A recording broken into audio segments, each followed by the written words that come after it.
बिस्मिल्लाहिर्रहमानिर्रहीम। अस्सलाम वालेकुम नाज़रीन, उम्मीद है आप सब लोग ठीक होंगे और खुश होंगे। आज की वीडियो है रमज़ान के मुताल्लिक और आज की वीडियो का जो मेन फोकस है वो ये है कि क्या गुर्दों के मरीज़ रोज़ा रख सकते हैं कि नहीं।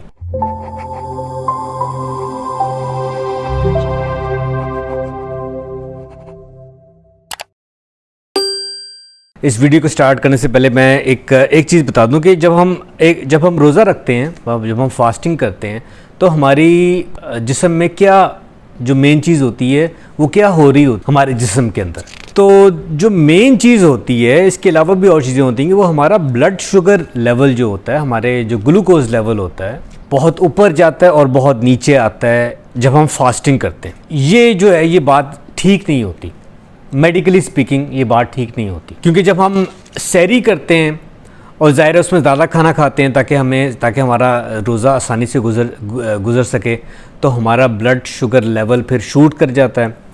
और पूरे दिन में जब हम कुछ खाते पीते नहीं हैं, रोज़ा रखते हैं, तो हमारा ब्लड शुगर लेवल फिर नीचे आता है, बिल्कुल लो हो जाता है। और फिर ज़ाहिर है अफ्तारी के वक्त हम ज़ाहिर है खाना पीना ज़्यादा होता है और मीठी चीज़ें भी होती हैं और फ्राइड चीज़ें भी होती हैं, तो उससे हमारा ब्लड शुगर लेवल फिर शूट कर जाता है, मतलब ऊपर की तरफ चला जाता है। अब ये जो ऊपर नीचे ब्लड शुगर होता है ना, ये एक आम सेहतमंद बंदा तो ठीक है, वो कर सकता है, वो मतलब उसकी बॉडी सह सकती है इस ऊपर नीचे जाने को। लेकिन जो गुर्दों के मरीज़ हैं या जो शुगर के मरीज़ हैं, उनके लिए ये ठीक नहीं होता। पहली बात करते हैं उन लोगों की जो डायलिसिस पे हैं। आपको डॉक्टर्स भी कहेंगे और अगर आप अपनी ख़ुद भी रिसर्च करें तो जितना भी आप सेहतमंद फ़ील कर रहे हो, अगर आप हीमोडायलिसिस पे हों या पेरिटोनियल डायलिसिस पे हों, तो रोज़ा रखना रिस्की होता है, क्योंकि डायलिसिस एक ऐसी ट्रीटमेंट होती है जिसको हम कहते हैं रीनल रिप्लेसमेंट थेरेपी, जो एक बड़ी नाजुक थेरेपी होती है जो हम किसी भी सूरत में मिस नहीं कर सकते। और इसकी वजह से रोज़ा अगर हम उस सूरत हाल में रखेंगे, अगर हम डायलिसिस के मरीज़ हैं और हमारी सेहत बहुत अच्छी है, उस वक्त भी ये बहुत रिस्की हो जाता है रोज़ा रखना। इसकी दो मेन वजूहात हैं। एक तो वजह ये है कि डायलिसिस के पेशेंट्स में ख़ास तौर पे हीमोडायलिसिस के पेशेंट्स को, जैसे आपको पता है अच्छी तरह, हमें अपना पानी कंट्रोल करना पड़ता है। अगर एक हीमोडायलिसिस का पेशेंट रोज़ा रख रहा है तो वो ज़ाहिर है सहरी में भी काफ़ी पानी पिएगा ताकि उसको पूरे दिन में प्यास ना लगे, और जब इफ्तार होगी पानी ज़्यादा पिया जाएगा। तो एक तो ये कि उनका पानी फिर ज़्यादा बढ़ जाता है, जिसकी वजह से डायलिसिस पेशेंट्स को और मुश्किलात आ जाती हैं, जैसे मैंने अपनी पहली वीडियोस में भी बताया है। तो एक तो उनके दिल पे असर होता है, उनके लंग्स पे असर होता है, जो कि ठीक बात नहीं होती, जो कि ख़तरनाक बातें होती। दूसरी बात कि डायलिसिस पेशेंट्स को मेडिकेशंस लेनी होती हैं, और वो मेडिकेशंस दवाइयाँ जो होती हैं वो मखसूस टाइम पे लेनी होती हैं। अगर इस तरह का कोई पेशेंट रोज़ा रखेगा, उसको अपनी दवाइयाँ या तो फिर सहरी के वक्त लेनी पड़ेंगी और फिर इफ्तारी के वक्त लेनी पड़ेंगी। वो जो है दवाइयों का जो टाइमिंग है वो डिस्टर्ब हो जाती है, तो वो भी ठीक नहीं है। तीसरी बात ये है, मैं इस बात की भी वजाहत कर दूं, वैसे तो ये आम एक मालूमात होनी चाहिए कि अगर आपने रोज़ा रखा है तो उस रोज़े के दौरान आप डायलिसिस नहीं करवा सकते, क्योंकि डायलिसिस की ट्रीटमेंट के दौरान हमारी बॉडी के अंदर हमारी पहले खून निकलता है, फिर वो सलाइन के साथ मिलके या कुछ दवाइयों के साथ मिलके वापस बॉडी में आता है। इस एक्शन से रोज़ा रखा नहीं जा सकता। मैं बस इस बात का वजाहत कर दूं। तो ये तीन बातें होगी डायलिसिस पेशेंट के लिहाज से, जिसकी वजह से उनको रोज़ा रखना जिनके लिए रिस्की होता है। अब हम बात करते हैं क्रॉनिक किडनी डिजीज़ के पेशेंट्स की। क्रॉनिक किडनी डिजीज़, गुर्दों के मरीज़ के पेशेंट्स की।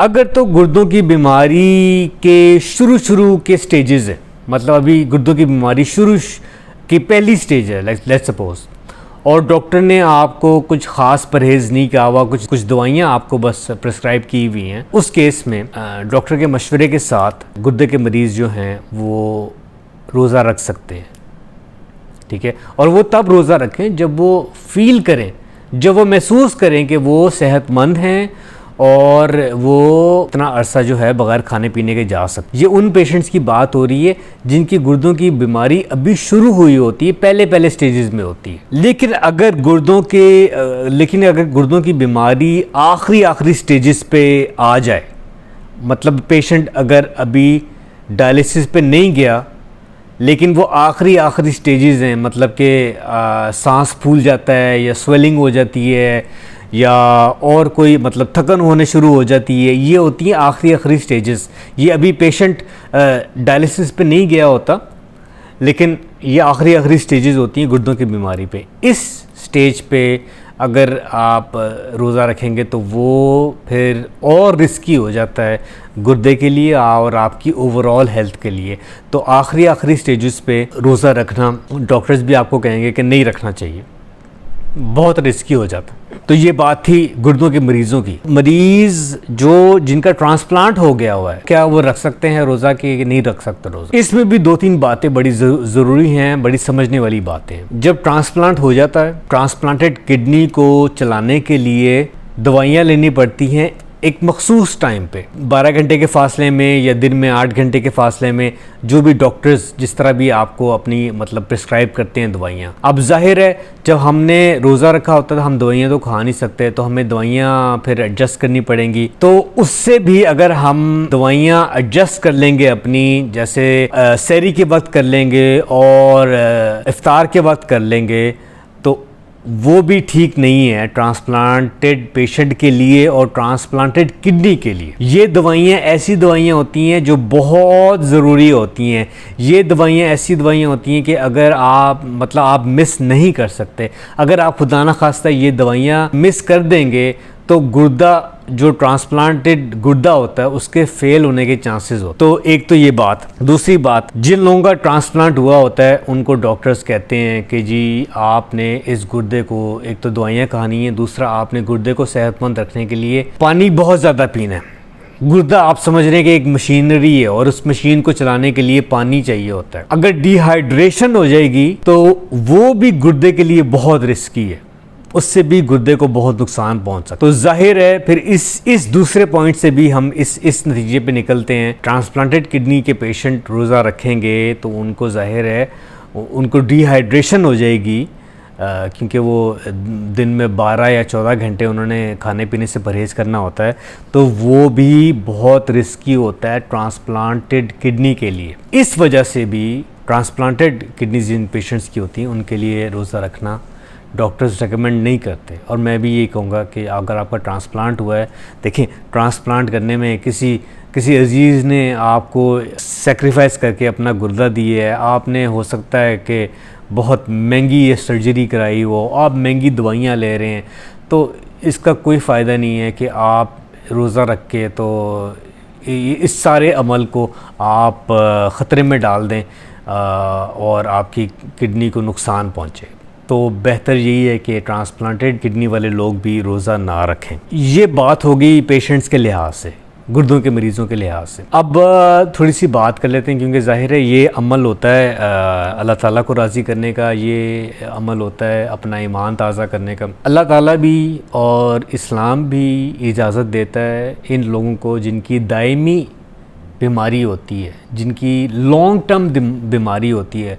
जो गुर्दों की बीमारी होती है वो लॉन्ग टर्म बीमारी होती है, शॉर्ट टर्म भी होती है, लेकिन हम लॉन्ग टर्म की बात कर रहे हैं, जिनमें ये सारे जो मैंने केसेस जो अभी बताए हैं वो लॉन्ग टर्म बीमारी में आते हैं। उसमें आपको अल्लाह ताला से छूट होती है कि आप रोज़े ना रखें। अल्लाह ताला ने इस्लाम हमारे लिए बहुत आसान बनाया हुआ है, और इसमें एक ये आसानी भी है कि जिन लोगों को भी, मैं तो हम गुर्दों के मरीज़ों की बात कर रहे हैं ना, कोई और मर्ज़ भी जो लॉन्ग टर्म मर्ज़ होता है, ठीक है। जैसे शुगर के मरीज़ों को भी, जिन्होंने दवाइयाँ स्पेसिफिक टाइम पे लेनी होती है, जो नहीं इतना मतलब फास्टिंग कर सकते, उनको भी छूट होती है। तो आपको छूट है, आप वो स्किप कर सकते हैं। लेकिन इसमें सही मसला ये है कि आपको इसका कफ़ारा अदा करना पड़ेगा, जिसका मतलब ये है कि आपको अपने जो रोज़े हैं वो आपको किसी और गरीब बंदे को जो नहीं अफोर्ड कर सकते, उनको आपको रोज़ा रखवाना पड़ेगा।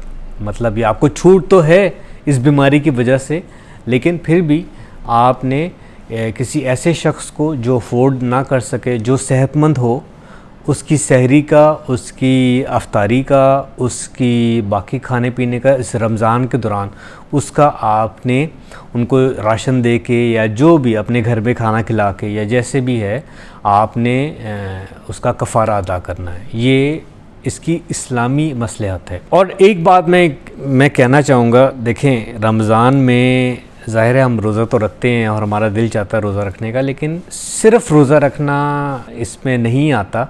रमज़ान में दूसरी इबादत भी आती हैं। हम इसमें तरावी भी पढ़ सकते हैं, हम इसमें नवाफिल भी पढ़ सकते हैं, हम इसमें कुरान भी पढ़ सकते हैं, हम इसमें कोई इस्लामी लेक्चर यानी अपनी तालीम, अपनी इस्लामी तालीम में भी इजाफ़ा कर सकते हैं। और मकसद रमज़ान का यही होता है, मकसद रमज़ान का यही नहीं होता कि हमने इस महीने बस ये चीज़ें करनी है और बाकी साल हमने कुछ नहीं करना। मकसद रमज़ान का ये होता है कि हम इबादत जो रमज़ान में करते हैं वो कोशिश करें कि वो बाकी साल भी करें।